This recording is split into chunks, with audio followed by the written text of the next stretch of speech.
If you've ever felt the rush of a proper Aussie muscle car, you know there's nothing quite like it. But what if I told you that feeling could be even more intense? That's exactly what Holden achieved with 5 extraordinary models in the 1970s. These weren't just cars. They were the pinnacle of Australian engineering and passion.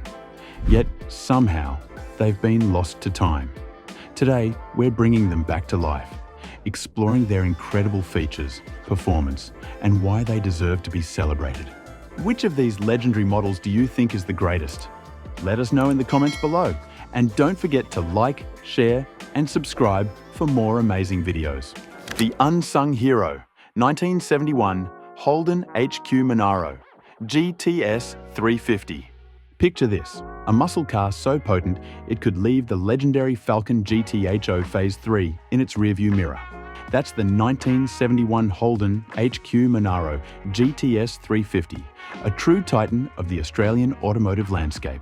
When Holden unveiled the HQ series in '71, they weren't just updating their lineup, they were redefining it. This complete redesign would set the course for Holden's future. And at the heart of this revolution was the HQ Monaro GTS 350. Under the hood of this beast lurked a Chevrolet 5.7-litre small block V8, a power plant that churned out a staggering 300 horsepower.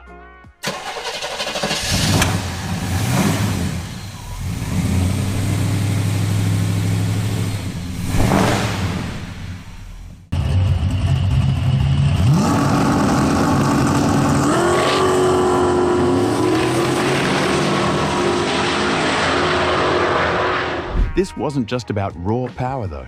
The HQ Monaro GTS 350 was built for endurance, capable of maintaining speeds of 2 miles per minute on the open road for hours on end.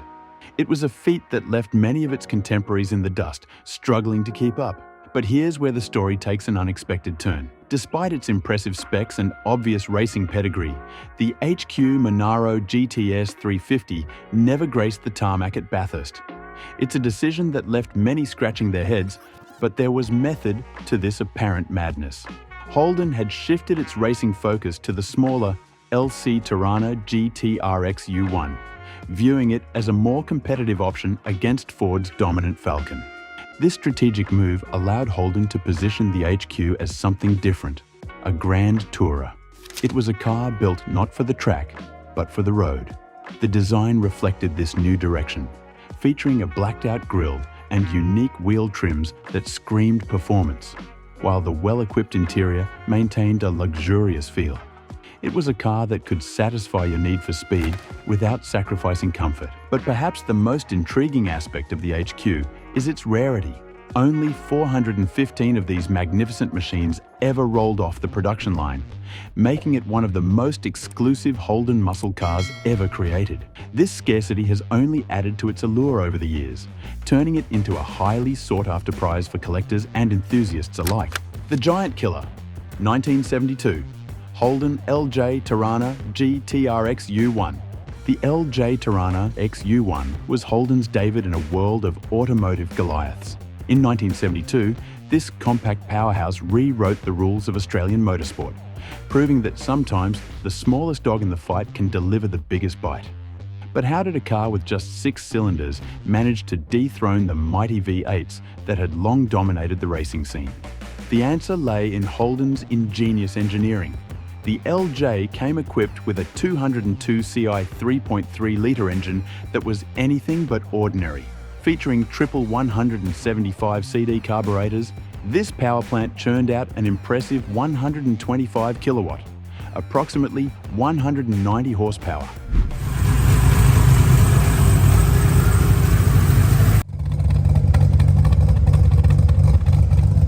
This significant boost in power compared to its predecessors was just the beginning of what made the XU1 special.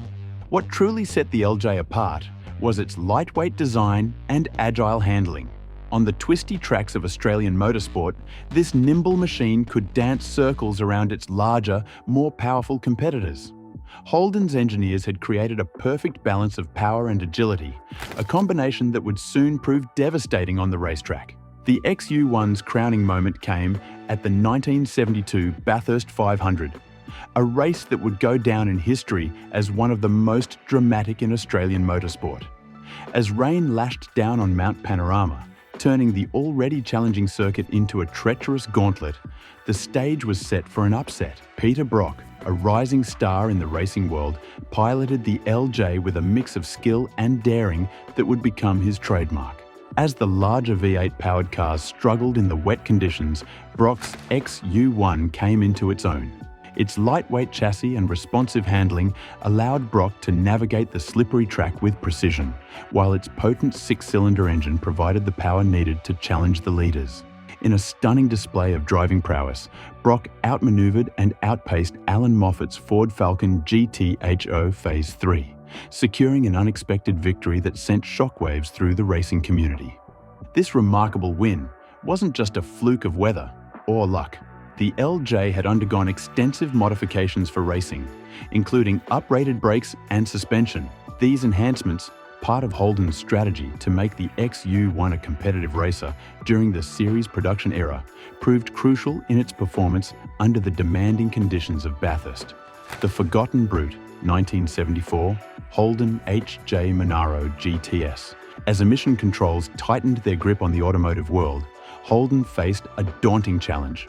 How do you create a muscle car when muscle is no longer the name of the game? Enter the 1974 Holden HJ Monaro GTS, a car that traded raw power for pure intimidation. The HJ was Holden's answer to a changing automotive landscape. With stricter emission regulations threatening the very existence of muscle cars, Holden took a bold approach. They decided to focus on aggressive styling and presence, creating a car that looked every bit as menacing as its predecessors, even if it couldn't quite match their performance. One glance at the HJ Monaro GTS, and you'd know this wasn't your average family sedan. The front end sported a prominent blacked-out grille that gave the car a sinister appearance. Larger wraparound rear lights added to its imposing stance, while aggressive side vents and decals completed the muscular look. But Holden didn't stop there. The HJ became the first in its lineage to offer factory-fitted front and rear spoilers, giving it a race-ready appearance that would turn heads on any street corner. Under the hood, Holden made a significant change. Gone was the imported Chevrolet 350 engine, replaced by a local 308 Ci V8 with a boosted compression ratio.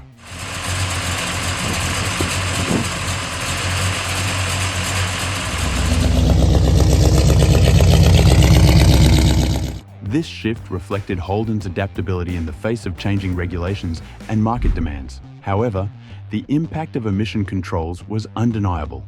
The HJ's 0 to 100 km per hour clocked in at 10.4 seconds, a figure that would have been disappointing to muscle car enthusiasts of the previous era. Despite its performance limitations, the HJ Monaro GTS found its audience. Production figures show that Holden manufactured 606 coupes and 4,074 four-door versions, indicating a strong demand for the model. It seems that for many buyers, the aggressive styling and the Monaro namesake were enough to overlook the decreased performance. Consumer reactions to the HJ were mixed. Many appreciated its muscular aesthetics, seeing it as a continuation of the Monaro legacy in a new era. However, some die-hard enthusiasts felt that it lacked the raw performance pedigree of earlier models. This division in opinion reflects the broader changes happening in the automotive world of the mid-1970s, where style and efficiency were beginning to take precedence over outright power. The hidden gem, 1976, Holden LX Torana SLR 5000. Just when everyone thought the days of tire-shredding Holdens were over, the company pulled off a masterstroke. In early 1976, they released a car that could sprint from 0 to 100 km per hour in a blistering 7.8 seconds. The kicker?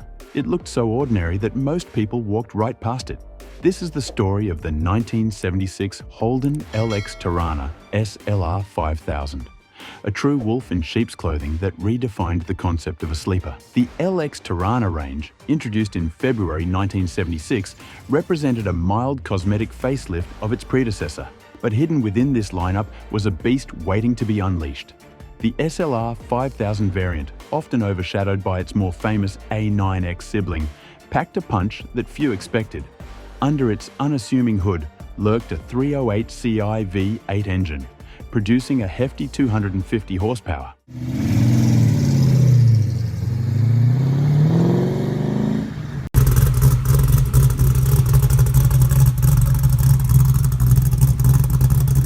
What made this car special was its freedom from emission control equipment, allowing it to breathe fire in a way that later models couldn't. Contemporary road tests highlighted the early 1976 models as quick and agile, with performance figures that put them toe-to-toe with other muscle cars of the time. But how could such a potent machine fly under the radar of most enthusiasts? The answer lies in its subtle styling. Gone were the aggressive looks of earlier muscle cars, replaced by a more understated design that included a new sporty three-door hatch body style. This combination of discretion and power made the LX Torana a true sleeper, a car that could surprise unsuspecting challengers at traffic lights. However, this golden age of unrestricted power was short-lived. Post-July 1976, models saw a significant reduction in output, dropping to 216 horsepower.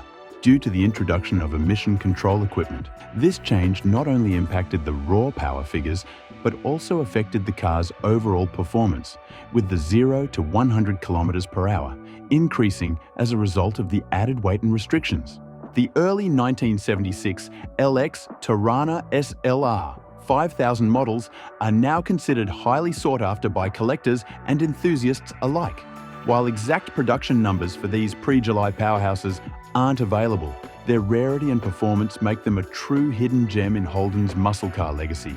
These cars represent a brief moment in time when Holden managed to sidestep the tightening regulations and deliver one last hurrah of unrestricted Australian muscle. The ultimate evolution, 1977, Holden LX Torana A9X. Just when Ford thought they had the upper hand, Holden played their ace. The 1977 LX Torana A9X wasn't just a car, it was a calculated move that would change the face of Australian motorsport.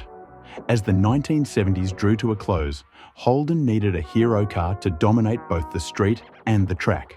The answer came in the form of a performance equipment package that transformed the already potent LX Torana into a tire-shredding beast. The A9X package was available on both the LX SS and SLR models, but it wasn't just a simple bolt-on affair.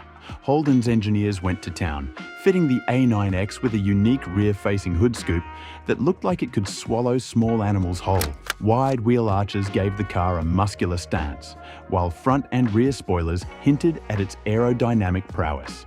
These visual cues weren't just for show, they were the calling cards of a car built to dominate. And dominate it did. The A9X became a force to be reckoned with on the track, claiming victory at the Bathurst 1000 in both 1978 and 1979. But it was the 1979 Hardy Ferodo 1000 that truly cemented the A9X's legendary status. Peter Brock and Jim Richards piloted their A9X to a victory so commanding, it left jaws on the floor. They crossed the finish line a staggering 6 laps ahead of their nearest competitor, a margin that remains unmatched in the event's history. What made the A9X so special? It was the perfect blend of road car practicality and race car performance. On the street, the A9X featured the ADR-compliant L31 5.0-litre V8 engine, making it a formidable daily driver. But on the track, teams could unleash the full potential of the previously homologated L34 engine, showcasing the versatility of the A9X package.